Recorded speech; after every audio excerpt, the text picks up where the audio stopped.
Չինաստանի արտաքին գործերի նախարար Վան Յին Ռուսաստան այցի նախօրեին ՌԻԱ Նովոստիին տված հարցազրույցում հայտարարել է պատմությունը խեղաթյուրելու կամ կեղծելու ցանկացած փորձին դիմակայելու եւ երկրորդ համաշխարհային պատերազմի մասին ճշմարտությունը պահպանելու անհրաժեշտության մասին։ Մեկ տարում չտեսնված վիթխարի փոփոխությունների ֆոնին մենք պետք է ամուր կանգնենք միջազգային արդարադատության կողքին, ողջ աշխարհի խաղաղասեր ժողովուրդների հետ պահպանենք պատմական ճշմարտությունը անթիվ զոհերի մասին եւ դիմակայենք պատերազմի պատմությունը հերքելու, խեղաթյուրելու կամ կեղծելու ցանկացած փորձի եւ գործողությունների, ասել է Վան Յին։ Չինաստանի արտաքին գործերի նախարար Վան Յին Ռուսաստանի արտգործնախարար Սերգեյ Լավրովի հրավերով մարտի 31-ից ապրիլի 2-ը պաշտոնական այցով Ռուսաստանում է սպասվում է, որ կողմերը կքննարկեն բարձր մակարդակի շփումները, երկու երկրների հարաբերությունների զարգացումը եւ միջազգային, այդ թվում Ուկրաինայի հարցերը։ Պետության ղեկավարի մամուլի քարտուղար Դմիտրի Պեսկովի խոսքով Կրեմլն ակնկալում է, որ Ռուսաստանի նախագահ Վլադիմիր Պուտինը մոտորերս կընդունի Վան Յին։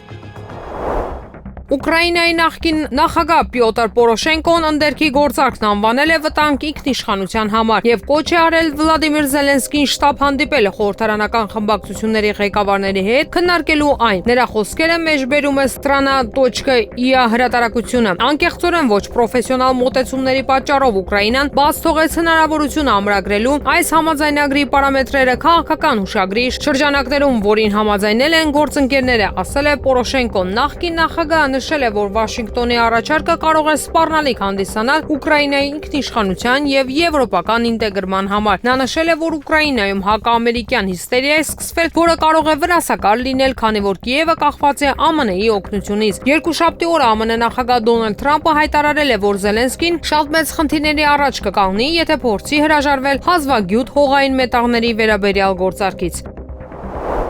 Ի պատասխան ԱՄՆ-ի նոր պարտականությունների Եվրամիությունն կզարգացնի իր ներքին շուկան եւ հարաբերությունները այլ գործընկերների հետ, ասել է Եվրահանձնաժողովի ղեկավար Ուրսուլա ֆոն դեր Լայենը։ Մենք կշարունակենք դիվերսիֆիկացնել մեր առևտուրը այլ գործընկերների հետ։ Մեզ առանձնացնում է ոչ միայն այն, որ մենք աշխարհի ամենամեծ շուկան ենք, այլև վստահելի ենք եւ կանխատեսելի։ Մենք կատարում ենք մեր պարտավորությունները եւ սա հենց այն է, ինչ այսօր փնտրում են մեր գործընկերները։ Մենք հույսը դնելու ենք նաեւ մեր միասնական ներքին շուկայի Դա եվրոինտեգրման եւ արժեքների հիմնաքարն է։ Սա աճի, բարգավաճման եւ համերաշխության մեր հզոր կատիլիզատորն է եւ մենք պետք է քանդենք մեր մնացած արգելքները, ասել է նա Եվրախորհրդարանի падգամավորներին։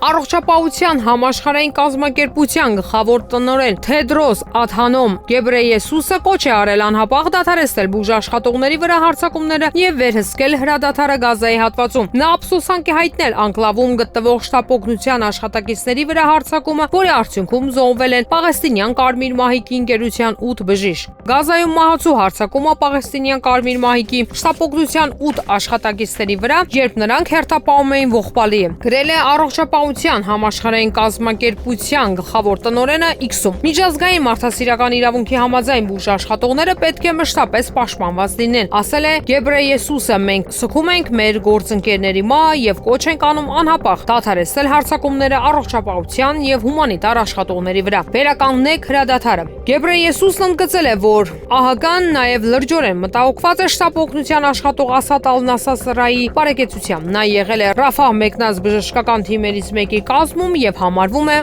անհետ կորած։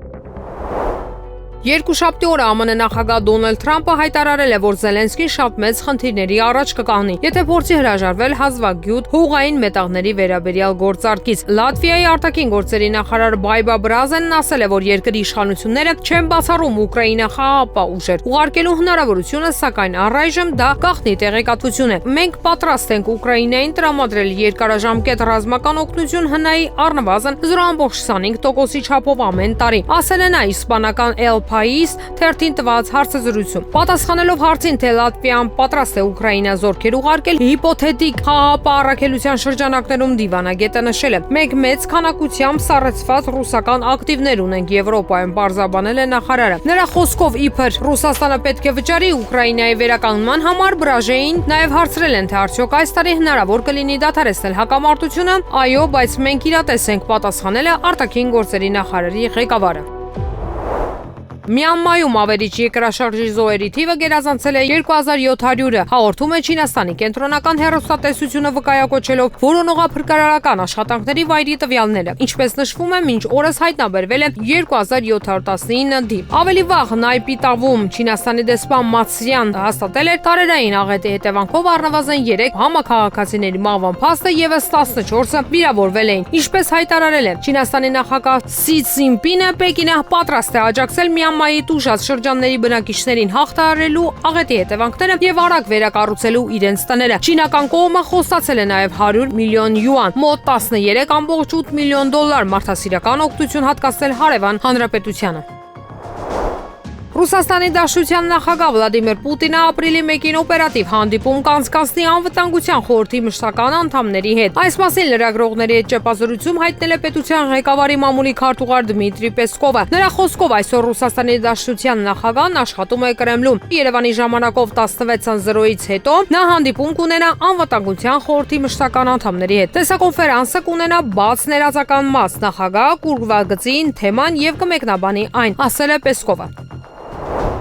ԱՄՆ նախագահ Դոնալդ Թրամփը հայտարարել է, որ ԱՄՆ-ն եւ Հյուսիսային Կորեան կապի մեջ են։ Սպիտակ տանը լրագրողների հետ զրույցում նա բարձրացրել է Հյուսիսային Կորեայի առաջնորդ Կիմ Չեն Ընի հետ հանդիպման հնարավորությունը։ Նա հայտարարել է, որ ինքնուրույն ԿԺԴՀ ղեկավարը հիանալի հարաբերություններ ունեն։ Եվ այո, կա շփում, ասել է ամերիկացի նախագահը, մենք կարող ենք ինչ-որ բան անել։ Հավելել է նա, խոսելով Կիմ Չեն Ընի հետ շփումների մասին։ Նախորդին, ինչպես հաղորդում է կապի կետ.ru կայքը, Դոնալդ Թրամփը խոսել է Ռուսաստանի եւ Ուկրաինայի միջև հակամարտության սկսվելու պատճառի մասին։ Այսպիսով, ըստ նրա, ամեն ինչում մեղավոր է Կիևի ՆԱՏՕ-ի անդամ դառնալու ցանկությունը։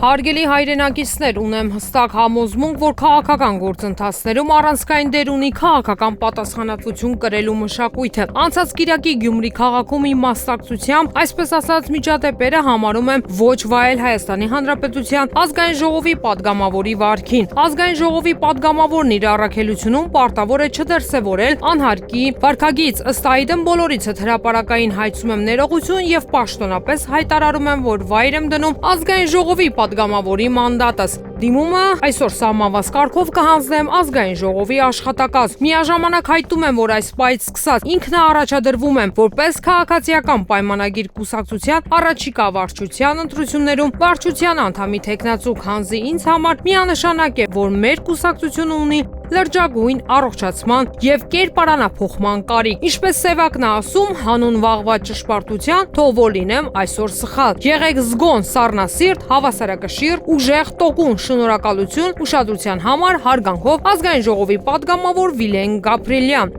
Հիշեցնենք, որ Վիլեն Գաբրիելյանը կիրակի օրը անվայելուչ պահվածք էր դրսևորել Եվրոմեդիա 24 միջազգային հեռուստաընկերության լրագրող Կորյուն Սիմոնյանի նկատմամբ։ Ինչպես նաև հիշեցնենք, որ Վիլեն Գաբրիելյանին ազգային ժողովում կփոխարինի Արշակ Օրդուխանյանը։ Ամերիկացի գիտնականները սկսել են ապաստան փնտրել արտասահմանյան ինստիտուտներում, գրում է Financial Times-ը։ Ուղեղների արտահոսքը սկսվել է համալսարանների նկատմամբ Դոնալդ Թրամփի քաղաքականության պատճառով։ Թրամփի վարչակազմը դադարեցրել է որոշ համալսարանների ֆինանսավորումը։ ԱՄՆ-ում սառեցված են հսկայական թվով ծրագրեր, դասընթացներ, դրամաշնորհներ եւ տրանշներ։ Ամերիկյան հաստատություններին արդեն դադարեցվել է $1 միլիարդ ֆինանսավորումը եւ սառեցվել է ավելի քան $40 միլիարդ։ Հատկապես տուժել են Ելիի եւ Կոլումբիայի համալսարանները, քանի որ բացի աշխատավարձից գիտնականներին անհրաժեշտ է նաև ֆինանսավորում իրենց աշխատանքի համար սարքավորումներ եւ նյութեր ձեռք բերելու համար, նրանք սկսել են աշխատանքի նոր վայրեր փնտրել։ Այսպես Օքսֆորդի համալսարանը հայտարարել է, որ ավելի քան 20 հարցում է ստացել ամերիկացի գիտնականներից աշխատանքի համար։ Շվեդական հետազոտական համալսարանը նույնպես առաջարկել է աջակցել իրենց ամերիկացի գործընկերներին։ Կանադացի առաջատար հետազոտողները առաջարկել են, որ Կանադան կարող է հիանալի տուն լինել այնպիսի տաղանդների համար, ովքեր ձգտում են աշխարհը ավելի լավը դարձնել գիտական հայտնագործությունների միջոցով։ Բրյուսելի համալսարանը նաև ստեղծել է կայք եւ կոնտակտային կենտրոն ռիսկի տակ գտնվող ականավոր հետազոտողների համար։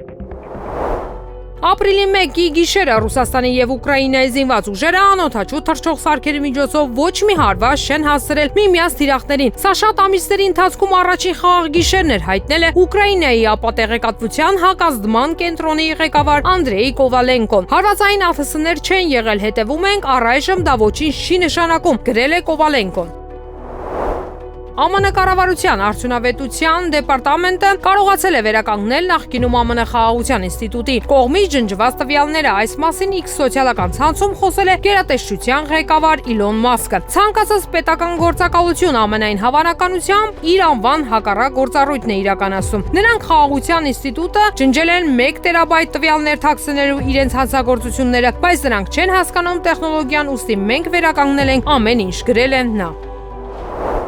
Արեգակի վրա տեղի ունեցել նախավերջին դասի ուժգին բռնկում։ Այս մասին հայտնում է TASS-ը։ Ապրիլի 1-ին Երևանի ժամանակով ժամը 10:46-ին 16 րոպե տևողությամբ M5.6 բռնկում է գրանցվել արևային բծերի 4046 խմբում ռենտգենյան ճառագայթների տիրույթում գործակալությանը հայտնել են հաստատությունից։ Մարտի 31-ին Արեգակի վրա արձանագրվել է նախավերջին M դասի 5 հզոր բռնկում։ Ըստ IPG-ի M1.4 դասի առաջին բռնկումը տեղի ունեցել մարտի 31-ին Երևանի ժամանակով 01:38-ին։ Դրա տևողությունը 33 րոպե է եղել։ Ավելի ուշ գիտնականները գրանցել են եւս 4 բռնկում՝ M1.4, M1.5, M1.6 եւ M1.9։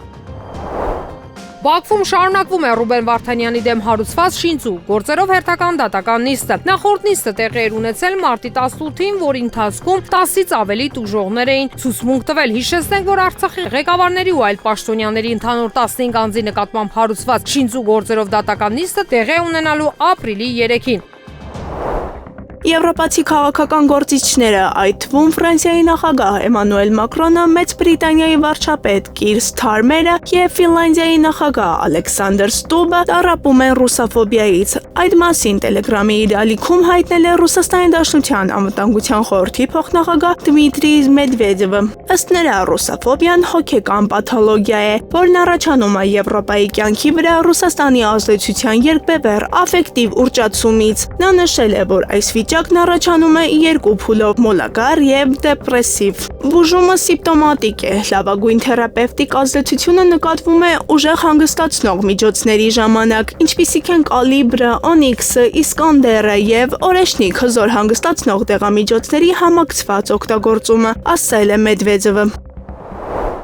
Իսրայելի արտաքին գործերի նախարար Գեդեոն Սարը X-ի միկրոբլոգում անդրադարձել է ի պաշտպանություն Ստամբուլի ընդդիմադիր քաղաքապետ Էքրեմ Իմամօղլուի Թուրքիայում տեղի ունեցող բողոքի ակցիաներին եւ ցույցերին։ Նա մասնավորապես նշել է, որ բոլորը տեսնում են, թե Թուրքիայի նախագահ Ռեջեփ Թայիփը ինչպես վարվեց Պիկաչուի հետ։ Նա գրառման մեջ մասնավորապես նշել է. բոլորը տեսան նրա իրական դեմքը։ Բռնապետ Էրդողանը բացահայտեց իր հակասեմական դեմքը, ինչպես ակնհայտ երևում է այս օրերին Էրդողանը վտանգավոր է եւ տարածաշրջանի եւ իր ժողովրդի համար։ Հուսանք, որ ՆԱՏՕ-ի դաշինք երկրները դա կհասկանան հնարավորինս շուտ։ Իսրայելի արտաքին գործերի նախարարի գրառումից հետո Թուրքիայի արտաքին գերատեսչությունն է հանդես եկել գրավոր հայտարարությամբ, որտեղ նշվում է. մենք մերժում ենք Նեթանյահուի կառավարության արտաքին գործերի նախարարի լկտի ամբարտավան հայտարարությունը։ Այս անհիմն մեղադրանքները Նեթանյահուն եւ նրա համախոհների կողմից կատարած հանցագործությունները կոծկելու ջանքերի մի մասն են։ Հայտարարության մեջ նշվում է, որ այս դիրքորոշումը խորացնում է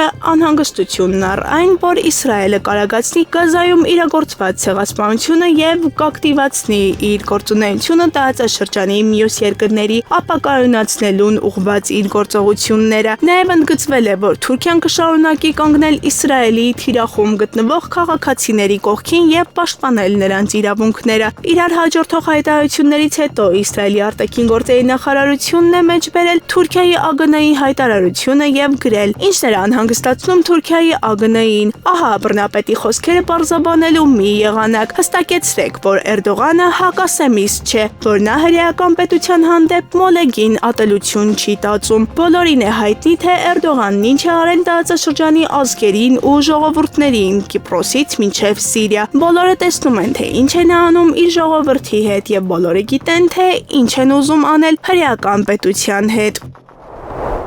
Միացյալ Նահանգների նախագահ Դոնալդ Թրամփի խորհրդարանականները, որոնք ագրեսիվ են տրամադրված Ռուսաստանի Դաշնության նկատմամբ, ամենայն հավանականությամբ ազդեցություն են ունենում Վաշինգտոնում Ուկրաինայի հարցով բանակցությունների ձգձգման պատճառով։ Այդպես է վերլուծաբան Գլեն Հովարդը մեկնաբանել Թրամփի բարկությունը Պուտինի վրա, գրում է The Wall Street Journal։ Փորձագետի խոսքերով Կրեմլի նկատմամբ Սպիտակ տան ղեկավարի անձնական վրդովմունքն աճում է, ինչի մասին վկայում է սոցցանցում նրա վերջին գրառումներից մեկը, որում հիշատակվում է ռուսական ագրեսիան չինական էքսպանսիոնիզմի հետ մեկտեղ, որպես Գրենլանդիայում ԱՄՆ ռազմաբարական շահերի արդարացում։ Այդ արտահայտությունն անսովոր հարձակում էր Կրեմլի վրա, իր տեսակետն է հայտնում Հովարդը։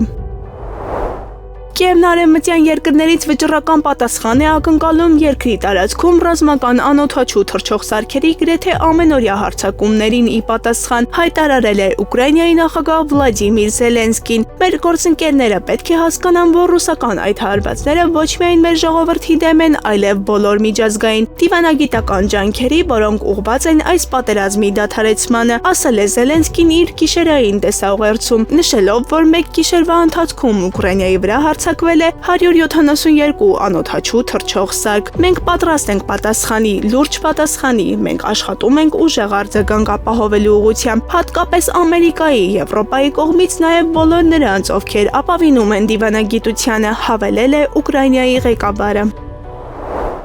Հայաստանի Հանրապետության քաղաքացին ազատորեն ընտրություն կատարելու հնարավորություն ունի։ Այս մասին հայտարարել է Հայաստանի Հանրապետության վարչապետ Նիկոլ Փաշինյանը իր Facebook-յան գրառման մեջ։ Քաղաքացու ընտրությունը մեզ համար օրենք է։ Շնորհավորում եմ քաղաքացու վստահությանը արժանացած ընտրություններում հաղթած բոլոր քաղաքական ուժերին եւ թեկնածուներին։ Հետգրություն ընտրողների կամքի վրա ապօրինի ազդեցության մասին բոլոր ահազանգները պետք է մանրամասն քննվեն։ Դրանց հետագա կրկնությունը բացառելու առաջնահերթ նպատակադրմամբ գրել է վարչապետը։ Ադրբեջանի ՊՆ հաղորդագրությունը, թե իբր մարտի 30-ին ժամը 22:30-ից մինչև մարտի 31-ը ժամը 04:35-ը ՀՀ զինված ուժերի ստորաբաժանումները կրակ են բացել սահմանագոտու արևելյան եւ հարավարևելյան հատվածներում տեղակայված ադրբեջանական դիրքերի ուղղությամբ չի համապատասխանում իրականությանը։ Միաժամանակ հայտնում ենք, որ մարտի 31-ին ժամը 00:50-ից սահմաններում ադրբեջանի զինված ուժերի ստորաբաժանումները կրակ են բացել Սյունիքի մարզի Խնածախ բնակավայրի ուղղությամբ, ինչի հետևանքով վնասվել է բնակելի տուն, տուժածներ չկան։ Հիշեցնենք, որ Հայաստանի Հանրապետության վարչապետի աշխատակազմը առաջարկել է հրադադարի ռեժիմի խախտման դեպքում կամ այդ մասին տեղեկությունների հետաքննության Հայաստան-Ադրբեջան համատեղ մեխանիզմ ստեղծել, ինչին մինչև օրս Ադրբեջանը չի արձագանքել։ Հայաստանի Հանրապետության պաշտպանության նախարարությունը վերահաստատում է, որ Հայաստանի Հանրապետության վարչապետի աշխատակազմի դիրքորոշմանը համապատասխան պատրաստ է հետաքննել Ադրբեջանի ՊՆ հաղորդագրությունը, հիմնավորող փաստերը, դրանց ՀՀ-ին փոխանցելու պարագայում։ Միևնույն ժամանակ ադրբեջանական կողմին կոչ են անում հետաքննել Խնածախ բնակավայրի բնակելի տան գնդակոծման փաստը եւ հանդես գալ հրապարակային պարզաբանումներով, ասված է հաղորդագրության մեջ։ Կենտրոնական ընտրական հանձնաժողովը ժամը 08:00-ի դրությամբ հրապարակել է Գյումրիում բացված 82 ընտրատեղամասերից 81-ի քվեարկության արդյունքները։ Իշխող քաղաքացիական պայմանագիր կուսակցությունը առաջատարն է 36.80% քվեներով։ Երկրորդ տեղում է Հայաստանի կոմունիստական կուսակցությունը, որի օգտին քվեարկել է ընտրողների 20.71%-ը։ Երրորդ հորիզոնականը զբաղեցնում է Մեր քաղաքը դաշինքը 15.85% ձայներով։ Իշխող քաղաքացիական պայմանագիր կուսակցությունը ջախջախիչ պարտություն է կրել Արմավիրի մարզի Փարաքար խոշորացված համայնքի ավագանու արտահերտ ընտրություններում, հավաքելով ձայների ընդամենը 31.89%-ը։ Բոլոր 16 ընտրատեղամասերում ձայների հաշվարկի ավարտից հետո ըստ Կենտրոնական ընտրական հանձնաժողովի կայքում հրապարակած տվյալների համոզիչ հաղթանակ է տարել ընդդիմադիր Միասնություն դաշինքը, որի օգտին քվեարկել է 56.57%-ը։ Դաշինքի համապատասխան ցուցակը գլխավորող Վոլոդյա Գրիգորյանը ըստ օրենքի մեխանիկորեն կդառնա Փարաքար համայնքի ղեկավար։ Երրորդ տեղում է Ազգային առաջընթաց կուսակցությունը 7.82%-ով։ Վերջին տեղում Կայունություն կուսակցությունը 3.7%-ով։ Իրանը հողի տակ հրթիռներ է տեղակայել ԱՄՆ-ին պատասխանելու համար։ ԱՄՆ նախագահ Դոնալդ Թրամփի սպառնալիքների ֆոնին տեղեկացրել է Tehran Times պարբերականը։ Իրանի զինված ուժերը պատրաստել են հրթիռներ, որոնք կարող են խոցել ԱՄՆ-ի հետ կապված դիրքերը Թրամփի ռազմական գործողությունների մշտական սպառնալիքների ֆոնին։ Այդ պատրաստ հրթիռների զգալի մասը տեղակայված է երկրի տարածքով մեկ սփռված ստորգետնյա օբյեկտներում, որոնք նախատեսված են օդային հարվածներին դիմակայելու համար, գրել է թերթը։ 8-ը Tehran Times-ի տվյալներով իրանցիները հրաժարվել են ԱՄՆ-ի հետ բանակցություններից, հայտարարելով, որ պատրաստ են վճռական պատասխան տալ ցանկացած ագրեսիայի։ Ավելի վաղ Թրամփը հայտնել էր, որ եթե Վաշինգտոնն ու Թեհրանը համաձայնության չգան իրանական միջուկային ծրագրի շուրջ, ապա ԱՄՆ-ն հզոր ռմբակոծության կենթարկի Իրանին։ Ռուսաստանը կատեգորիկ ոչ է ասում Ուկրաինայում Կիև զենք մատակարարող երկրներից խաղաղապահների գաղափարին։ Այս մասին 10-ին տված հարցազրույցում ասել է Ռուսաստանի Դաշնության ԱԳՆ միջազգային կազմակերպությունների դեպարտամենտի տնօրեն Կիրիլ Լագվինովը։ Ցավալի է, որ նույնիսկ վերջին տարիներին պատմությունը եվրոպացիներին ոչինչ չի սովորեցնում։ Նրանք բացարձակապես խուլ են նախազգուշացումների հանդեպ, որ այն երկրների զինվորականներին Ուկրաինա մտցնելու գաղափարը, որոնք այսօր շարունակում են զենքով սնել Կիևին, կտրականապես անընդունելի է մեզ համար, ասել է դիվանագետը։ Այս համատեքստում Լոգվինը հիշեցնում է, որ հենց արևմտյան երկրների ամբարտավան չցանկությունն է լսել մեր դիրքորոշումը, որն էապես հանգեցրեց ուկրաինական հակամարտությանը։ Մարտի 27-ին Փարիզում կայացել է կամավորների կոալիցիայի գագաթնաժողովը, որտեղ շուրջ 30 երկրների ներկայացուցիչներ քննարկել են ուկրաինական հակամարտության ավարտից հետո Կիևի անվտանգության հնարավոր երաշխիքները։ Գլխավոր թեմաներից մեկը Ուկրաինայի տարածքում ռազմական կոնտինգենտի հնարավոր տեղակայումն էր։ ԱՄՆ-ն չի մասնակցել այս գագաթնաժողովին։ Միաժամանակ ըստ մամուլի հրապարակումների որոշ երկրներ պատրաստ են մասնակցել Ուկրաինայում խաղաղապահ առաքելության միայն այն դեպքում, եթե աջակցություն ստանան Վաշինգտոնից։ ԱՄՆ նախագահ Դոնալդ Թրամփը ABC News-ին տված բացառիկ հարցազրույցում չի բացառել Սպիտակ տանը երրորդ ժամկետի համար առաջադրվելու հնարավորությունը։ Ներկայումս դա արգելված է ԱՄՆ սահմանադրության 22-րդ ուղղությամբ, սակայն Թրամփը նշել է, որ դրա համար կան մեթոդներ, պարզաբանելով, որ չի կատակում։ Շատ մարդիկ են ուզում, որ ես դա անեմ, բայց ես հիմնականում ասում եմ նրանց, որ մենք դեռ երկար ճանապարհ ունենք անցնելու։ Գիտենք, դեռ շատ վաղ է վարչակազմի համար։ Ես կենտրոնացած եմ ընթացիկ պահի վրա, ասել է ԱՄՆ նախագահը։ Հարցին, թե ցանկանում է առաջադրվել երրորդ ժամկետի համար, նախագահը պատասխանել է. Ես սիրում եմ աշխատել։ Երբ ԱՄՆ նախագահին հարցրել են, թե արդյոք նրան ներկայացրել են ծրագրեր, որոնք հնարավորություն կտային առաջադրել երրորդ ժամկետի համար, Թրամփն ասել է. մեթոդներ կան, որոնց օգնությամբ դա հնարավոր է։ ABC News-ի թղթակիցը հարցրել է հնարավոր սցենարի մասին, որի դեպքում փոխնախագահ Վենսը կառաջադրվի այդ պաշտոնում, իսկ հետո այն կփոխանցվի Թրամփին։ Թրամփը պատասխանել է, որ դա մեթոդներից մեկն է, բայց կան ուրիշները, հավելել է նա։ Ուրիշ մեթոդ ներկայացնելու խնդրանքին Թրամփը պարզապես պատասխանել է ոչ։ Ինչպես նշում է լրատվամիջոցը, սահմանադրության մեջ երկու ժամկետի սահմանափակման, չեղարկման ուղումներ մտցնելը չափազանց բարդ է։ Դրա համար կպահանջվի նաև կոնգրեսի ձայների 2/3 կամ նախագահների 2/3 համաձայնությունը ուղումներ մտցնելու համար սահմանադրական ժողով գումարելու մասին։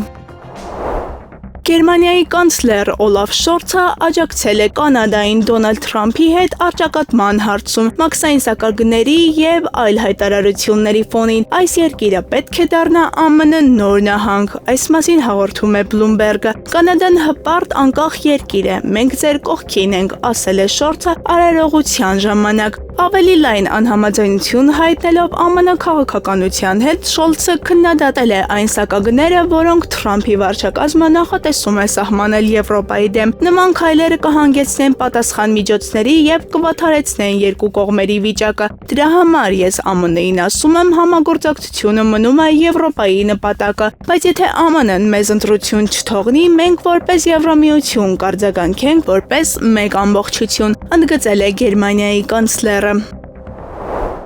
Մյանմարի վարչապետ Մին Աուն Հլյանը երկրաշարժի հետևանքով համազգային սուգ է հայտարարել։ Այս մասին հաղորդում է ՌԻԱ Նովոստին։ Մարդկային զոհերի եւ ավերվածությունների համար կարեկցանքից ելնելով 31/03/2025 թվականից մինչև 06/04/2025 թվականը 7-նորյա սգո օրեր են հայտարարվել համապետական մակարդակով։ Այս օրերին պետական դրոշը պետք է ծածանվի, ասված է հայտարարության մեջ։ Մարտի 28-ին Մյանմայում տեղի են ունեցել մի քանի հզոր երկրաշարժներ, որոնցից յուրաքանչյուրը 7.7 մագնիտուդ հզորությամբ։ Հետցնցումներ են զգացվել Թայլանդում, Չինաստանում եւ Վիետնամում։ Մյանմայում մի քանի շենք են վնասվել, բազմաթիվ մարդիկ են հոսպիտալացվել։ Ստորգետնյա ցնցումների պատճառով փլուզվել է Իրավադի գետի վրայով անցնող կամուրջը եւ մասամբ ավերվել է պատմական Մանդալայի պալատը։ Իշխանությունները արտակարգ դրություն են հայտարարել։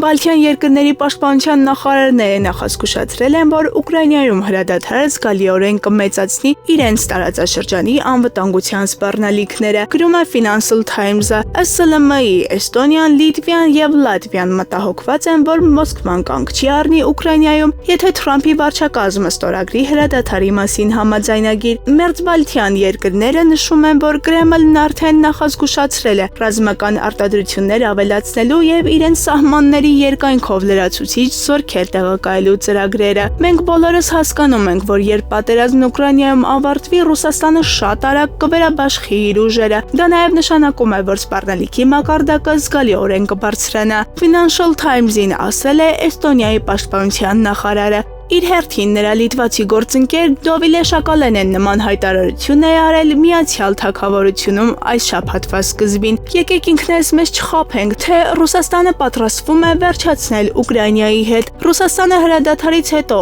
այն ժամանակն օգտագործում է իր ռազմական ներուժը մեծացնելու համար։ Նրանք արդեն ունեն հսկայական մարտունակ եւ պատրաստված բանակ, որը պատրաստվում է ավելի մեծանալ, ասել է նա։ Ռազմական գործողությունների դադարեցումը Ռուսաստանին հնարավորություն կտա կառուցել 1.5 միլիոնանոց բանակ եւ բոլորովին նոր բանակային կորպուս ստեղծել հյուսիսում, կրկնապատկելով Ֆինլանդիայի եւ Բալթյան երկրների մոտ իր զորքերի թիվը, կարծում են նրանք։ Պևկուրը նշում է, որ ներկայումս Ուկրաինայում գտնվող 600,000 ռուսաստանցի զինծառայողներից 300,000-ը հավանաբար կվերատեղակայվեն։ Ուկրաինան չպետք է մտածի ընտրությունների մասին, քանի դեռ չի ավարտվել Ռուսաստանի հետ հակամարտությունը։ Ուկրաինայի զինված ուժերի նախկին գլխավոր հրամանատարն ու Մեծ Բրիտանիայում հանրապետության դեսպանն այս մասին հայտարարել են ի պատասխան ընտրություններին իր մասնակցության մասին հարցին, գրում է RBE Ուկրաինան։ Իմ պատասխանն այս հարցում չի փոխվել, մինչ պատերազմը շարունակվում է, մենք բոլորս պետք է աշխատենք պահպանել երկիրը եւ չմտածենք ընտրությունների մասին։ Ես չեմ մեկնաբանում տարբեր ասեկոսներ, ասել է Զալուժնին։ Ուկրաինայի նախագահ Վոլոդիմիր Զելենսկու պաշտոնավարման ժամկետն ավարտվում է 2024 թվականի մայիսի 20-ին։ Անցյալ տարվա ընտրությունները չեղարկվել են Ուկրաինայում ռազմական դրության եւ համընդհանուր մոբիլիզացիայի պատճառով։